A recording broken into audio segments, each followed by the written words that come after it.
according to the theory of evolution, the origin and development of the universe and all its systems can be explained solely on the basis of time, chance, and continuing processes.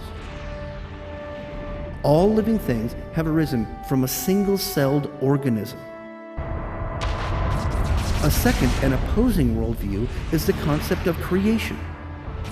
According to the theory of creation, everything in the universe has come into being through the design, purpose, and deliberate acts of a supernatural creator. That means this creator created the universe, the earth, and all life on earth, including all types of plants and animals, as well as humans. On today's edition of Origins, find out how fearfully and wonderfully made you are.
Hello, my friends. Welcome to Origins. My name is Donn Chapman, and it's my privilege to be your host.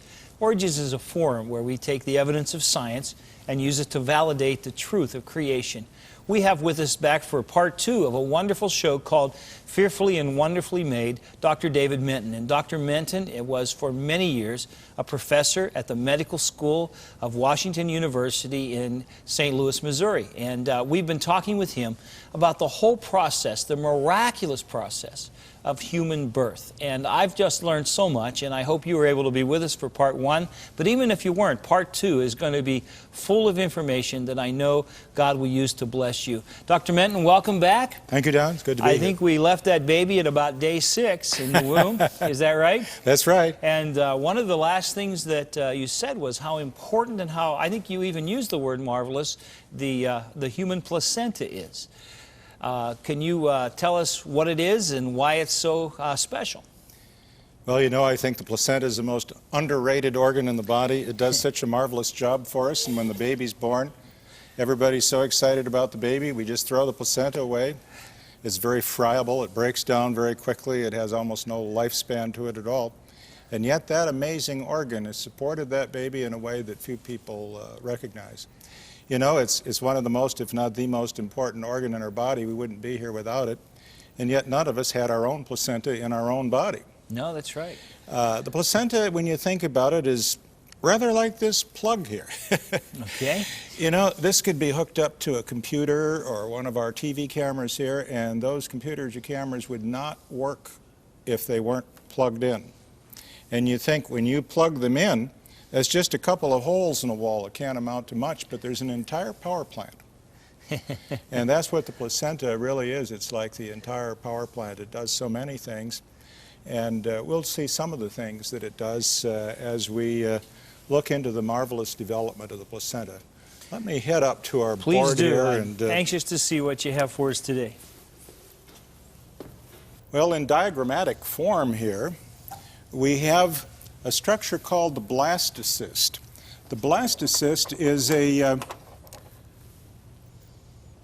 structure that actually implants into the wall of the uterus.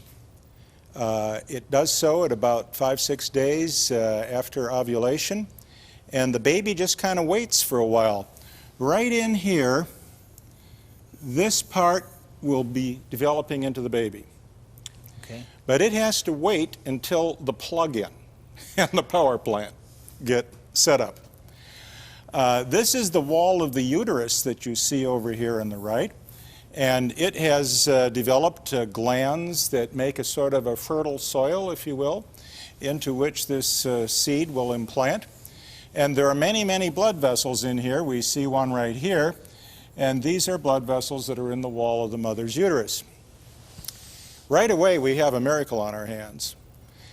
This tissue we're looking at here in green and what have you is a completely different individual, genetically distinct from the mother. Right. The mother's over here. This is the uterus. You've heard people say that the developing baby is part of the mother's body. Well, this just simply is not true, except in a trivial sense. This tissue, were you to inject it in the skin of the mother, would build an inflammatory response. In other words, the body would recognize it as foreign tissue and reject it. But one of the first miracles we encounter is as this blastocyst penetrates through the uterine wall, it is not rejected. In fact, it shouldn't even be able to burrow through the wall. Our body doesn't normally allow foreign tissue to just burrow right in. Right. But it does. And the cells that do the burrowing here are really pretty remarkable. These cells are called cytotrophoblasts, and they fuse together to form what we call a giant cell. So if two cells fuse, you now have a little bigger cell with 2 nuclei. If another one fuses, you have 3 nuclei, another one 4, and so on, until you get a really big cell. And this cell is called a syncytial cell, and the name changes from cytotrophoblast to syncytial trophoblast. And it is these syncytial trophoblast cells that will establish a relationship with the mother's blood supply so that the nutrients and gases in the mother's blood supply can be made available to the baby. By the way, it's also these cells of the syncytial trophoblast here that secrete a particular protein that circulates in the blood called human chorionic gonadotropin, and this is what these tests for whether the mother is pregnant or not are looking for. Okay. HCG. And that means that 6-7 days, right around in there, is about as early as you'd be able to pick up that the mother is in fact pregnant. Well, let's follow this sequence as this marvelous structure penetrates in. Here it's penetrated a little further. Note that many cells have fused out in this area here. We're getting really close to the blood vessel. Baby is pretty much still just biding its time over here. And notice it's penetrated quite deeply into the uterus. Eventually, it'll go right below the whole surface as it penetrates deeper. There it is, dropped below the surface of the uterus. You couldn't even see it from the inside of the uterus now. It's below. It's actually burrowed its way in until it's totally buried in the uterus. Absolutely. And now notice here's a blood vessel of the mother getting very close to the syncytial trophoblast mass here. A new feature that appears at this time is there are sort of empty chambers here inside this syncytial trophoblast. And these will become larger and eventually will be invaded with mother's blood. Let's take this the next step.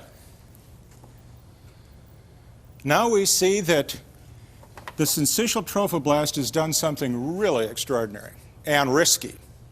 It has literally eroded the ends of the arteries in the uterus of the mother. Eventually, 20 rather large arteries, nearly the size of lead pencils, will be having their ends literally truncated, and the blood of these arteries will shoot up into these spaces that you see here in the syncytial trophoblast. Now, you need to do this without leakage, naturally. Not only that, but this blood ought to clot. Right. Because it's encountering something that's not a blood vessel. It's encountering foreign tissue. We should have one massive clot. It'd be the end of life right there. It doesn't clot. The clotting mechanism is actually suppressed in the placenta. It's amazing. So mother's blood doesn't clot there. Notice baby is pretty much still biding its time here. Only when we have a good hookup and we get bathing of mother's blood can we really get seriously involved with the development of the baby. Well, we've jumped ahead here now to a 14-day embryo. This is still very early. We've reduced the magnification. The baby is beginning to develop here. We won't discuss what's going on there exactly, but the important thing is that we have mother's blood coming into this syncytial trophoblast, and at these points here, where you see red, baby's blood will come in, inside of blood vessels and get very close to mother's blood, being separated by this single huge cell mass called a syncytial trophoblast. Let's just see what that would look like. I'm going to draw.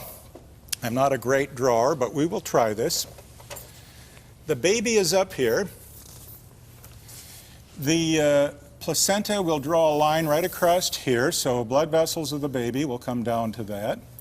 And down here is the uterus of the mother. The placenta will form 20 structures on average that sort of look like a tree. This is a tree upside down, and here the branches go right down into the uterine wall, and it goes out here. And that is one of 20 such trees that develop. These are the branches. Now the branches themselves will branch, and then the branches will branch, and so this will become almost like fuzz out here. The baby's blood vessels will run from the baby down into this structure, out, make a little capillary loop. I should have used a different color perhaps. Make a little capillary loop here and come back, and we'll have many such blood vessels. Mother's blood, on the other hand, will be out here. So the transfer will be between baby's blood and mother's blood across this surface, which is that single cell mass we call a syncytial trophoblast. With that in mind, let's just look at what this would be like. At 40 days, the placenta goes all the way around the baby. The baby is quite well developed at this point. We can see it in here. The amniotic fluid is out in here. And these little trees that we discussed before are various masses like this and this. Okay. And we're just seeing all the branches. Like looking at a tree or a bush with just many, many branches. Baby's blood would be running inside of all these little fuzzy branches. Huh. Mother's blood would be bathing. It's all the black.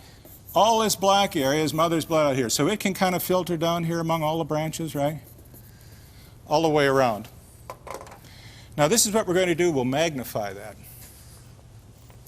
This is one of the tiniest branches of the tree. Okay. All right. You get down these little finger-like processes. You need a microscope. In fact, this is an electron microscope to see this. And we notice that even the tiniest branches have little bumps on them too. We call those microvilli. The surface area is immense. In fact, if we were to unfold every little thing, all the branches, make it all flat, we'd probably be maybe half the size of a tennis court. Wow. With mother's blood on one side, baby's blood on the other. Now I've got something that's going to blow your socks off. In fact, if you don't have socks, you could lose a toenail on this one. All right.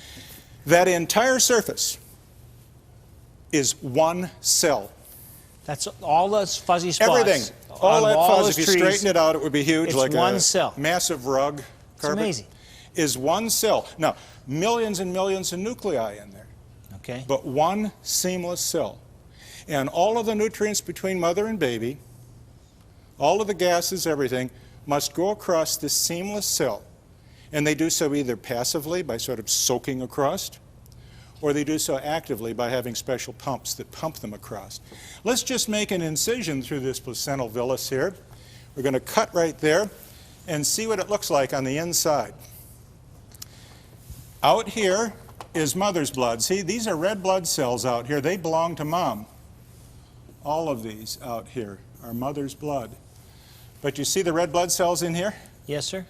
They're baby's blood. Yeah. And that's how close they get.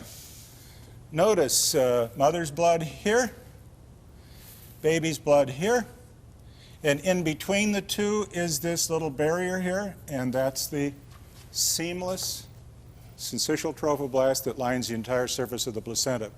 Now, water can go across this passively.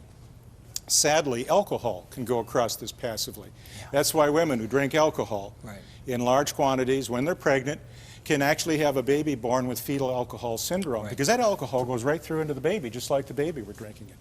Also, recreational drugs. Many of them can pass right across this barrier passively, can get into the blood, and you get a crack baby, for example, on somebody with crack cocaine.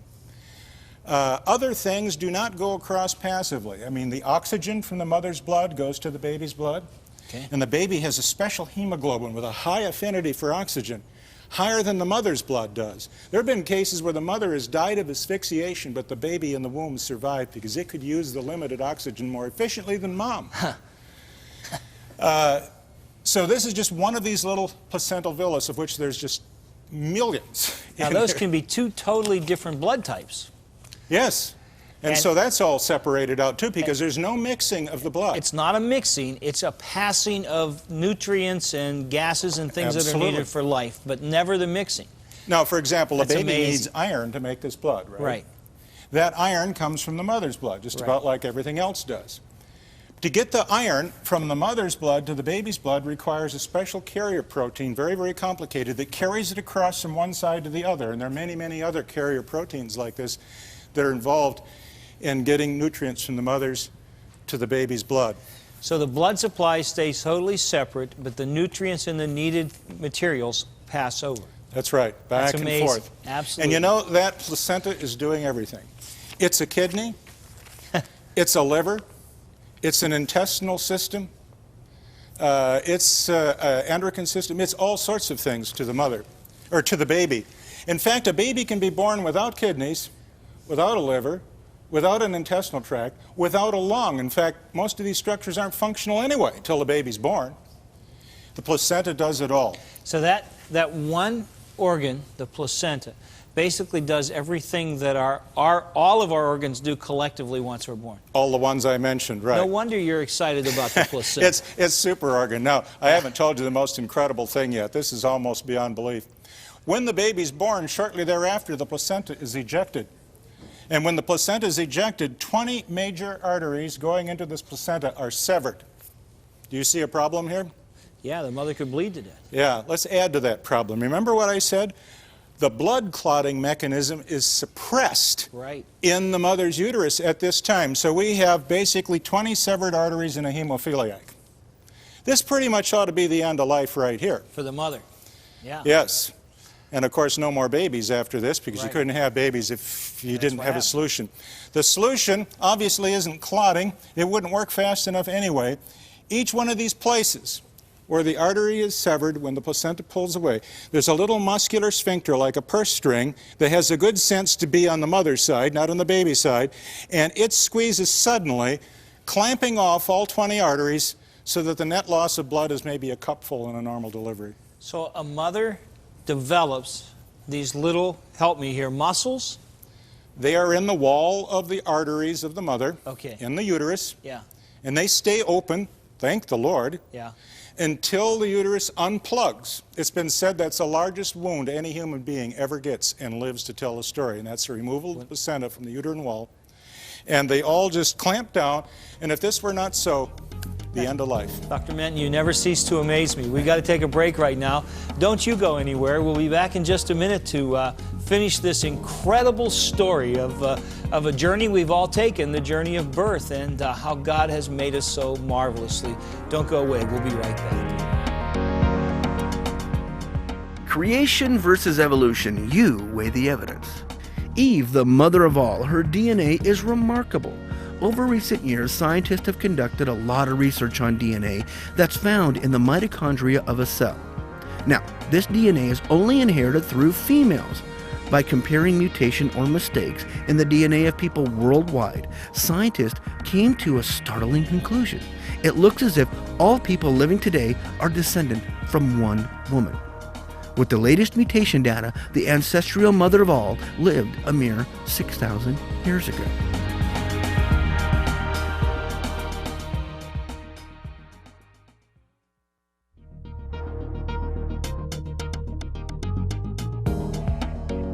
Today's guest on Origins, anatomist Dr. David Menton, is a speaker for Answers in Genesis.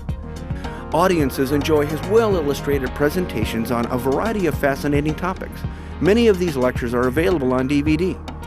If you are interested in the subject of creation, you'll definitely want these for your own. Orders are being taken at 800-778-3390. You can also write to Answers in Genesis, P.O. Box 510, Hebron, Kentucky, 41048. or visit the website at www.answersingenesis.org.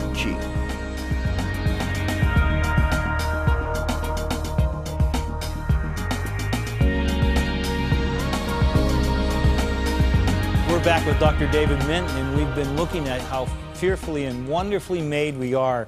And Dr. Menton, when we left, you had just told us that the placenta was the super organ, and I think you convinced all of us that it was. What an incredible job it does while the baby is forming. But we've kind of gotten off the placenta. Let's get back to the baby.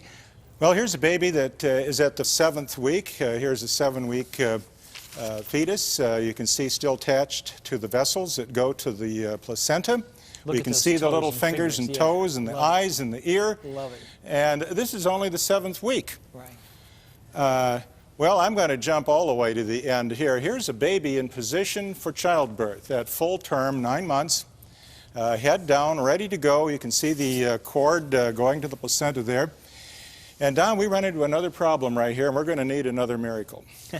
Have you heard about the fellow that built the boat in his basement and never checked the doorway? Yeah. Spent all that time and couldn't get the boat out. Well, this is the problem we have here. You see, there isn't any way on earth you're getting this baby out of there. We got more baby than we got hold to get him out, don't we? And it's not just because you can't stretch the tissues enough. The bones are too small. Wow. Let me show you what the problem is here. This is the pelvic bones, the hip bones. Go right across here. And the baby's head has to go right through here. And the simple fact is, the baby's head is not going to fit through there. That's it. That's pretty much the end of the story. Be the end of the human race. You'll never get a second chance to get this right if you're thinking about evolution. What happens is so extraordinary. There's a joint right here between the pubic bones, and there's a joint right here between the sacrum and the iliac, and another similar joint over here. Those 3 joints, this one, and this one, which are firmly held together with just a little bit of flexibility. Special enzyme collagenase is produced that dissolves not entirely, just partially, these ligaments, which allow the bones to flex and open just enough to let the baby's head through. And even then, the baby's head must turn like a key in a lock, just correctly, to fit through. And when the baby gets through, its problems are not over. It seems that while the baby was developing, it really didn't need much blood to go to the lungs because the lungs can't breathe anyway. Right. And so most of the blood, instead of going to the lungs, takes a little bypass right over into the aorta and down. You better come up with a solution for that just as soon as the baby's born. Once again, a little muscular sphincter closes off the bypass and for the first time sends the blood to the lungs. Same problem down here. The bloodstream has been largely bypassing the liver. Why? Because the placenta is a good liver with the help of the mother.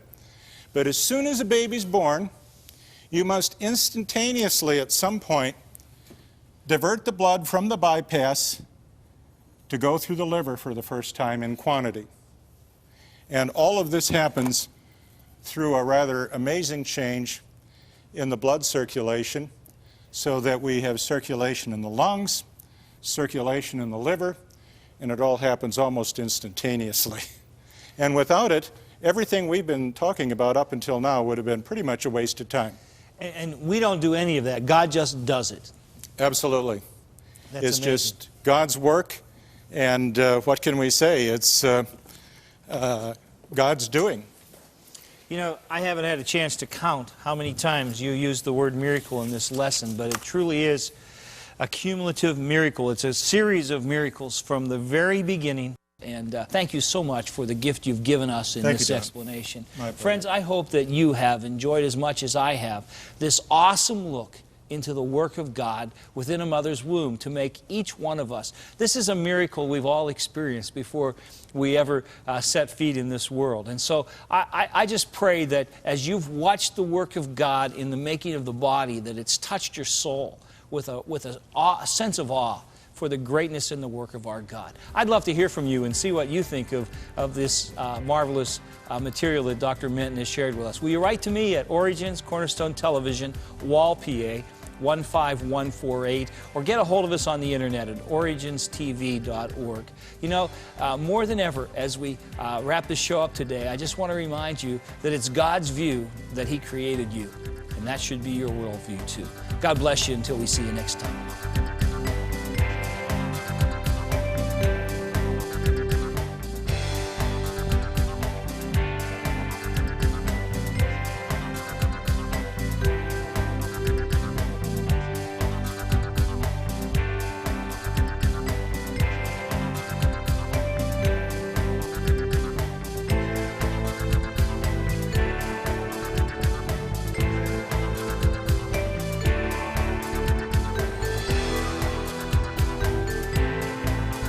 Thank you for watching this edition of Origins. If you'd like a copy of the PowerPoint information presented today, you can download a PDF file of program number 512 from our website at www.originstv.org. Or for a DVD of this series, send a $12 donation to cover shipping and handling and write to Origins program number 512, Cornerstone Television, Wall, Pennsylvania 15148.